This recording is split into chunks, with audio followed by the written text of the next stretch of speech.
बिस्मिल्लाहिर्रहमानिर्रहीम अस्सलाम वालेकुम and a very good morning. जागो साहिवाल का रमज़ान स्पेशल प्रोग्राम आप देख रहे हैं। मैं हूं अमान शाहिद, आपको खुश आमदीद कहता हूं। और आज के प्रोग्राम में हमारी खुशकिस्मती कि हमारे साथ मौजूद है शाही तबीब, हमारे साथ पीर सैयद तमतराक महासन शाही साहब मौजूद है, जो कि शाही दवाखाना से तबीब हैं। अस्सलाम वालेकुम पीर साहब, कैसे हैं? वालेकुम सलाम, आप खैरियत से हैं जी? अल्हम्दुलिल्लाह।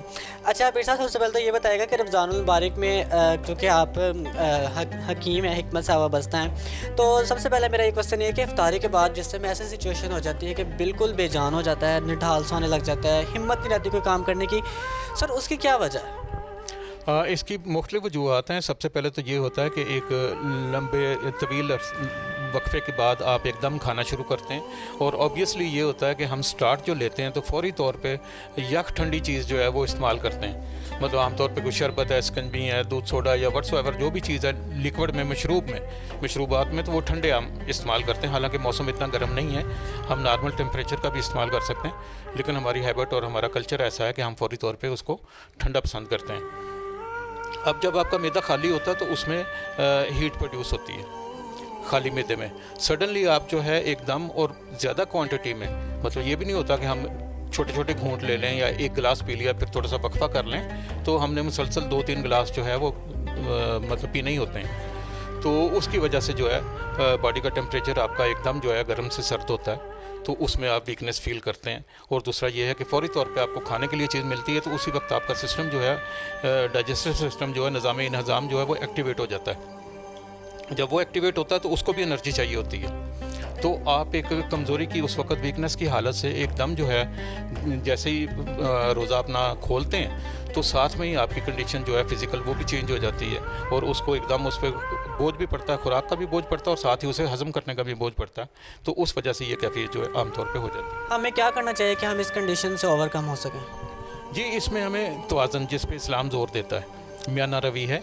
आप खजूर से, नमक से, पानी से, जो सुन्नत है, मसनून तरीके हैं, उनसे आप रोज़ा खोलें थोड़ा सा, उसके बाद आप अफ्तारी कर लें मुनासिब सी, फिर आप नमाज जो है वो अदा कर लें और उसके बाद आराम सुकून से खाना खा लें। तो उससे इंशाल्लाह ये मसला जो है ये दरपेश नहीं होगा, अगर जिनको है वो हल हो जाएगा।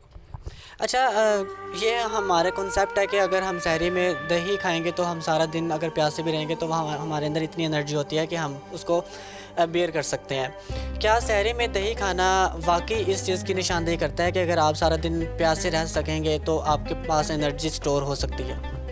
जी, दही इस लेवल पे एनर्जेटिक नहीं है जितना समझा जा रहा है, लेकिन उसका एक किरदार जो है वो बहरहाल अपनी जगह पे है, क्योंकि डेयरी प्रोडक्ट है और दूध की एक अच्छी शक्ल बन जाती है। जब वो दही की शक्ल इख्तियार करता है तो काबिल हज़म हो जाता है ज़्यादा बेहतर तरीके से, और उसमें गुड बैक्टीरिया जो हैं उनकी पैदाइश हो जाती है और वो जूद हज़म हो जाता है और आपके जिस्म को तवानाई देता है।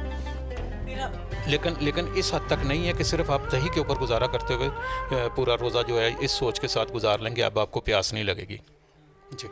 अच्छा, फिर हमें क्या ऐसी हेल्दी डाइट लेनी चाहिए सहरी में कि हमें सारा दिन जो है एनर्जाइज रखे? हमें डाइट उसमें आपकी सिंपल होनी चाहिए, पेट नहीं भरना चाहिए। रोज़ा तो वैसे ही इस चीज़ का नाम है कि आप तकवा इख्तियार करें, आप अपने नफ्स पे काबू डालें।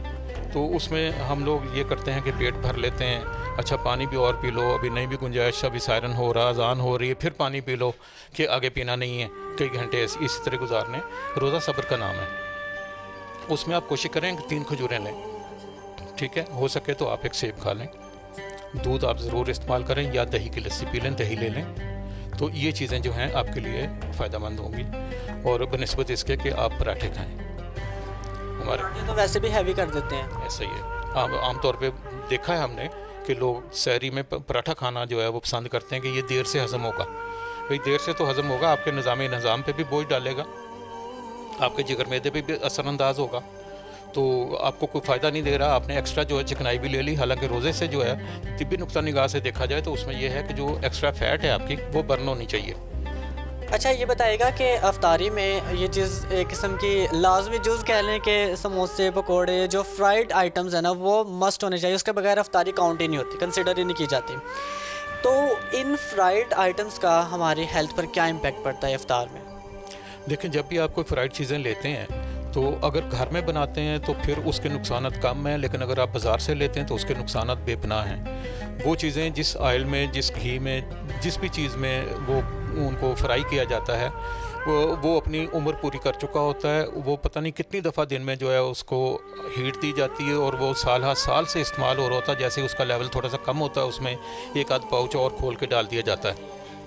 वो एक जहर की शक्ल इख्तियार कर चुका होता है। फिर उसको ज़्यादा आंच पे जल्दी जल्दी जो है ना वो लेने के लिए कि जल्दी से जल्दी कुक हो जाए, फ्राई हो जाए, तो उसको ज़्यादा हीट दी जाती है, तो उससे भी बर्न हो जाती हैं। पहली बात तो यह है कि उसमें कोई फ़ायदे वाली बात ही नहीं होती, लेकिन नुकसान बहुत ज़्यादा हैं जितनी भी बाज़ारी चीज़ें हैं।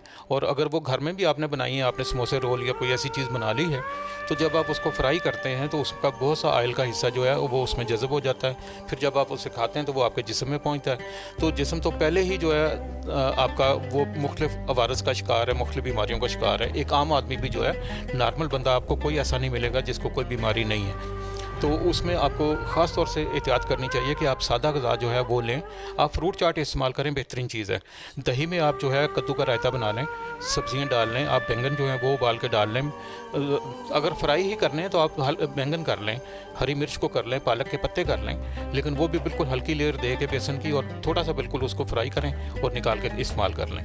तो उससे पहले आप टिश्यू पेपर से ज़रा उसको प्रेस कर दें ताकि एक्स्ट्रा जो ऑयल है वो जज़ब हो जाए उससे। अच्छा, आपका जो ये दवाखाना है ये 2 सदियों से चला आ रहा है, शाही तबीब हैं आप।